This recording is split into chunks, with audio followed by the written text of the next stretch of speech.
Hi everyone, स्वागत है तुम लोगों का डीमन स्लेयर स्कूल सीरीज के एपिसोड 1 में, जहां पर हम कवर करने वाले हैं किमित्सु एकेडमी या फिर डीमन स्लेयर स्कूल की मांगा को। ये मांगा फॉलो करती है एक ऑल्टरनेट यूनिवर्स को, जहां पर हमारे सारे डीमन स्लेयर कैरेक्टर्स एक नॉर्मल लाइफ जीते हैं, यानी कि कोई भी मरा नहीं है। और ये स्टोरी रिवॉल्व करती है एक स्कूल के अराउंड, जिस स्कूल का नाम है डीमन स्लेयर स्कूल। ये मांगा बहुत ही फनी है, होलसम है, एंटरटेनिंग है, इसीलिए बिना टाइम वेस्ट करे हम मांगा स्टार्ट करते हैं। 3, 2, 1। तो कहानी की शुरुआत होती है एक ऑल्टरनेट यूनिवर्स में, जहां पर हमें एक स्कूल दिखाया जाता है। डिंग डोंग डिंग, स्कूल की घंटी बज चुकी है, लेकिन बच्चे अभी तक क्लासेस में नहीं पहुंचे हैं। तभी बच्चों के ऊपर से उड़ रहा हमारा कासुगाई क्रो काव काव करते हुए बच्चों को बताता है कि ऑलरेडी 8:25 हो चुके हैं, यानी कि 5 मिनट में क्लासेस चालू होने वाली है, जल्दी करो। जिस वजह से लेट होने के डर से बच्चे अपनी अपनी क्लासेस की तरफ भागने लगते हैं। तभी एक बच्चा रेनगोकू सेंसे को गुड मॉर्निंग ग्रीट करता है और रेनगोकू अपने एनर्जेटिक और कैरिस्मेटिक अंदाज में या मॉर्निंग कहता है। वही पीछे से सानेमी, जो कि खुद भी एक टीचर है, बच्चों को पीछे से चिल्लाते हुए कहता है कि जल्दी करो, फटाफट अपनी क्लासेस में पहुंचो। यहाँ हमें पता चलता है कि रेनगोकू और सानेमी दोनों इस स्कूल के टीचर्स हैं और इस प्राइवेट स्कूल का नाम है किमित्सु एकेडमी।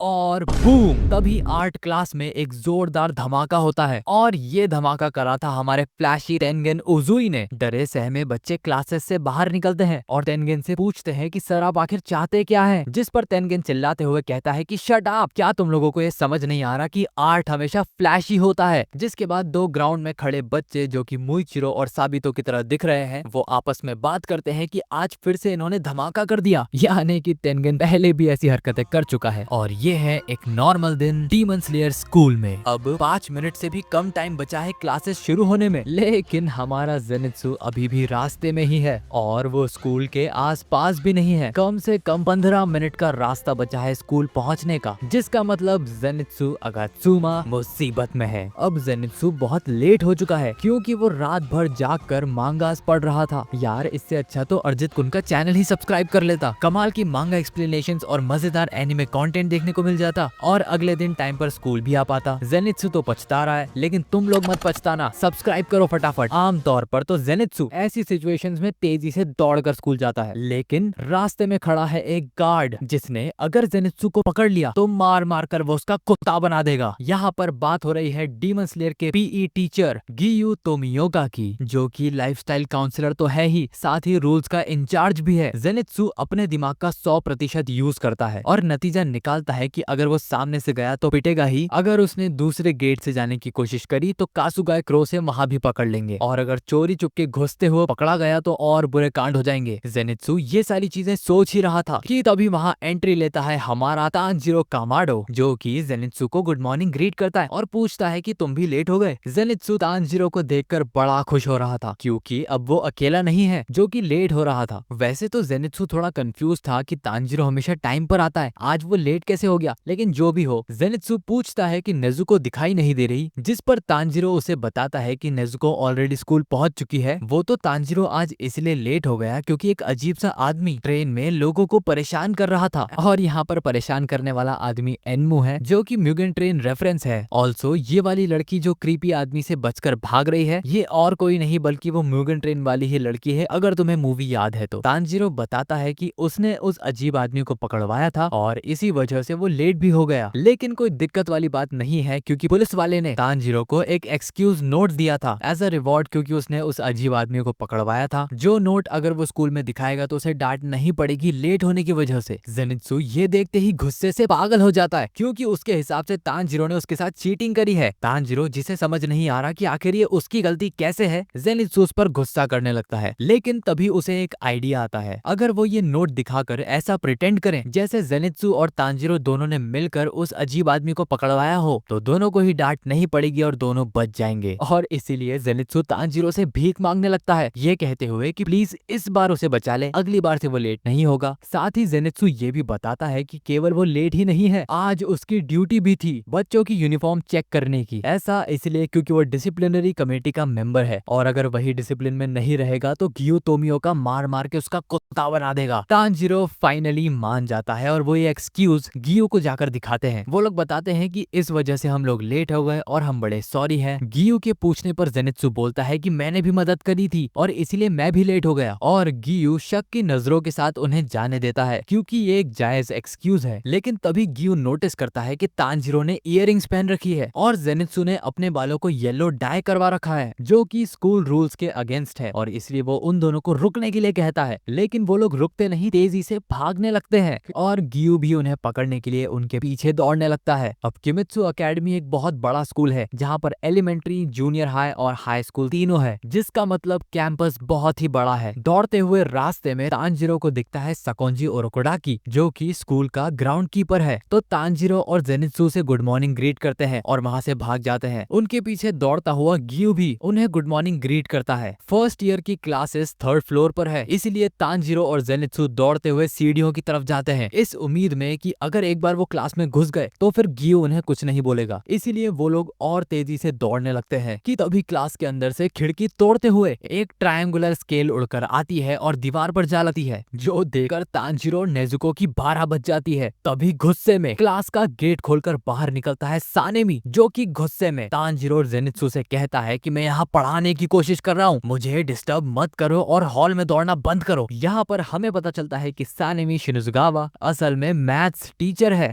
उसे रोल भी अपनी पर्सनैलिटी के हिसाब से ही दिया गया है। तांजीरो और जेनित्सु डरते हुए साइड की खिड़की खोलते हैं और वहाँ से बाहर निकल जाते हैं और गार्डन से होते हुए वहाँ से भाग निकलते हैं। लेकिन सानेमी गुस्से में उनके पीछे दौड़ रहा गियू को धर लेता है और गियू को पकड़ के ही डांटने लगता है कि तुम्हारा ये रोज का काम है, तुम्हारा फर्स्ट पीरियड फ्री है, इसका मतलब ये नहीं कि तुम बाकी टीचर्स को भी परेशान करोगे। वहीं दूसरी तरफ तांजीरो और जेनित्सु गियू के पीछे से सीढ़ियां चढ़ना शुरू कर देते हैं क्योंकि सानेमी ने उसका ध्यान भटका रखा है। लेकिन सानेमी के इतना डांटने पर भी गियू उसको कोई जवाब ही नहीं देता है, जिससे सानेमी और भी ज्यादा गुस्सा हो जाता है। सानेमी की क्लास में बैठे बच्चे उसे पढ़ाने के लिए वापस बुलाते हैं, लेकिन सानेमी का ध्यान ही नहीं है। सीढ़ियों पे ऊपर चढ़ते वक्त तांजीरो और जेनित्सु नोटिस करते हैं कि जमीन में कुछ हलचल हो रही है एंड बूम, जमीन को तोड़ते हुए बाहर निकलता है इनोसुके हाशिबिरा, जो कि खुद भी तांजीरो और जेनित्सु की क्लास में ही है, फर्स्ट ईयर हाई स्कूल में। तांजीरो और जेनित्सु उसकी ऐसी एंट्री देखकर घबरा जाते हैं। इनोसुके अपने कपड़ों को झटकता है और देखता है कि वो गलत जगह आ चुका है, इसीलिए वो वापस उस छेद में जाने लगता है। लेकिन जेनित्सु उसे खींचकर जाने नहीं देता। जब तांजीरो इनोसुके से पूछता है कि क्या वो भी लेट है, ये सुनकर इनोसुके कहता है कि बिल्कुल सही कहा, और इसीलिए वो एक टनल खोदकर अंदर घुस रहा था ताकि वो गियू को चकमा दे सके। हालांकि वो सीधा क्लास के अंदर ही एंट्री लेने का प्लान कर रहा था, लेकिन ऐसा हो नहीं पाया और स्कूल वर्जन में भी इनोसुके बिल्कुल बेवकूफ ही है। जिसके बाद ये तीनों निकल पड़ते हैं क्लास की तरफ, लेकिन रास्ते में उनकी हिम्मत डगमगाने लगती है क्योंकि अगर वो आधी क्लास होने के बाद एंटर करेंगे तो बड़ा एम्बैरेसिंग हो जाएगा ना। जिस पर जेनित्सु बोलता है कि बस उन्हें कैजुअल एक्ट करना है, मानो जैसे कि कुछ हुआ ही ना हो, तो कोई भी इतना माइंड नहीं करेगा। बातें करते हुए वो दोनों आगे बढ़ने लगते हैं, तभी इनोसुके उन्हें रोक देता है और बोलता है कि क्लास तो इस तरफ है, आखिर तुम जा कहाँ रहे हो। और तभी जेनित्सु और तांजीरो को याद आता है कि पहला पीरियड तो केमिस्ट्री का है और इन लोगों का केमिस्ट्री टीचर है नन अदर देन ओबनाए, जो कि सानेमी की ही तरह गुस्सैल और परफेक्शनिस्ट है। ऊपर से आज केमिस्ट्री की बहुत इंपॉर्टेंट क्लास थी जिसमें ये तीनों ऑलरेडी आधा घंटा लेट हो चुके हैं। ओबनाए बड़े ही गुस्से से घड़ी की तरफ देखता है और आज की इतनी इंपॉर्टेंट क्लास में भी 3 बच्चे एब्सेंट हैं, ये देखकर उसका दिमाग और भी ज्यादा खराब होने लगता है। गुस्से में छठी बार ओबनाए अटेंडेंस लेने का फैसला करता है क्योंकि जब तक परफेक्ट अटेंडेंस नहीं होगी तब तक क्लास भी चालू नहीं होगी। वही इनोसुके, तांजीरो और जेनित्सु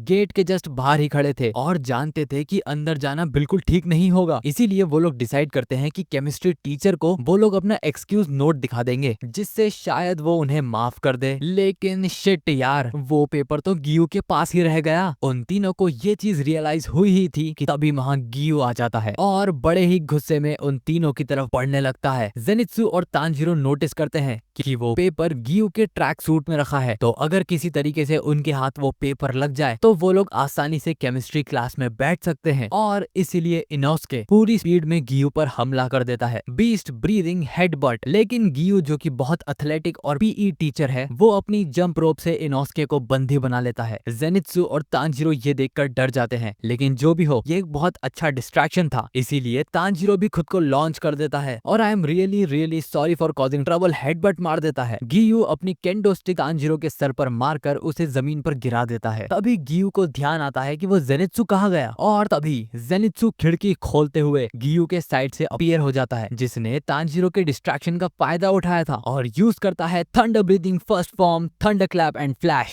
जिससे बहुत तेजी से वो गियू की जेब से पेपर निकाल लेता है। लेकिन ये क्या, ये तो बस दुकान से खरीदी गई रस्सी थी। और एक बार फिर से तांजीरो और जेनित्सु वहां से भाग निकलते हैं, लेकिन इस बार इनोस्के को पीछे ही छोड़ देते हैं। दौड़ते दौड़ते जब आगे का रास्ता खत्म हो जाता है तो वो किसी भी रैंडम क्लास में घुस जाते हैं, लेकिन उस क्लास में उन्हें बायोलॉजी की टीचर मिल जाती है जो कि है कानाए कोचो। और वो तांजीरो और जेनित्सु को देखकर कंफ्यूज हो जाती है कि आखिर ये लोग छुप क्यों रहे हैं। तभी गेट खोलते हुए गियू अंदर घुस जाता है और कानाओ से पूछता है कि क्या उन्होंने तांजीरो और जेनित्सु को देखा है कहीं। ये सुनते ही तांजीरो और जेनित्सु डर से कांपने लगते हैं, जिस पर कानाए हंसते हुए और बड़े ही प्यार से कहती है कि उसने किसी भी स्टूडेंट को यहाँ आते हुए नहीं देखा। ये सुनते ही तांजीरो और जेनित्सु शॉक रह जाते हैं। गियू भी इस पर कुछ नहीं कहता और सोचता है कि पता नहीं कहाँ चले गए वो दोनों। जिसके बाद गियू मिस कानाओ को वो एक्सक्यूज नोट दे देता है, ये कहते हुए कि अगर वो दोनों आपको कहीं भी मिले तो उन्हें ये लौटा देना। ये कहते हुए गियू वहाँ से चला जाता है और कानाओ उसके काम की तारीफ करती है। तभी गेट के पीछे छुपे हुए तांजीरो और जेनित्सु बाहर निकलते हैं और रोते हुए मिस कानाओ से थैंक यू बोलने लगते हैं, जिस पर मिस कानाओ कहती है कि अच्छा हुआ उन्होंने तुम्हें सस्ते में छोड़ दिया। जिसके बाद वो तांजीरो को उसका एक्सक्यूज नोट दे देती है और वहाँ से अपनी क्लास की तरफ बढ़ जाती है, ये कहते हुए कि अब और रूल्स मत तोड़ना। जेनित्सु ब्लश करते हुए कहता है कि वो कितनी स्वीट और काइंड है, बिल्कुल एक एंजल की तरह। जिसके बाद हिम्मत करके वो लोग फाइनली केमिस्ट्री क्लास पहुंच जाते हैं और वहाँ पर ओबुनाए को वो एक्सक्यूज नोट दिखा देते हैं। वैसे तो ओबुनाए इस बहाने से कन्विंस्ड नहीं था, लेकिन फिर भी वो उन्हें इस बार जाने देता है और तांजीरो और जेनित्सु उसे भरोसा दिलाते हैं कि अब से ऐसा नहीं होगा। जिसके बाद से जेनित्सु कसम खा लेता है कि आज के बाद वो कभी लेट नहीं होगा। साथ ही हम ये भी देखते हैं कि इनोस्के को एक लेटर ऑफ अपॉलजी लिखनी पड़ती है उसके कारनामों की वजह से। फिर हमें स्कूल के बाद स्टाफ रूम का एक सीन दिखाया जाता है जहाँ पर सिविक्स टीचर गियोमे हिमेजिमा गियू तोमियोका को बताता है कि पुलिस स्टेशन से एक कॉल आया था। उसमें वो लोग कह रहे थे कि तांजीरो उनकी अक्सर मदद करता रहता है और वो बड़ा ही हेल्पफुल बच्चा है, इसीलिए हमें उस बच्चे पर गर्व करना चाहिए। गियू उससे पूछता है कि क्या तांजीरो के साथ साथ जेनित्सु भी मदद करवाता रहता है, जिस पर गियोमे कंफ्यूज होते हुए बताता है कि पुलिस वालों ने कहीं भी जेनित्सु का नाम तो लिया ही नहीं, लेकिन आखिर तुम जेनित्सु के बारे में क्यों पूछ रहे हो। और तभी गियू को समझ आ जाता है कि जेनित्सु ने उस अजीब आदमी को पकड़ने में बिल्कुल मदद नहीं करवाई थी। और उसे एक और चीज याद आती है कि जेनित्सु का घर तांजीरो के घर से बहुत अलग है, यानी कि वो लोग सेम मेट्रो में तो आ ही नहीं सकते। और ये चीज रियलाइज करते ही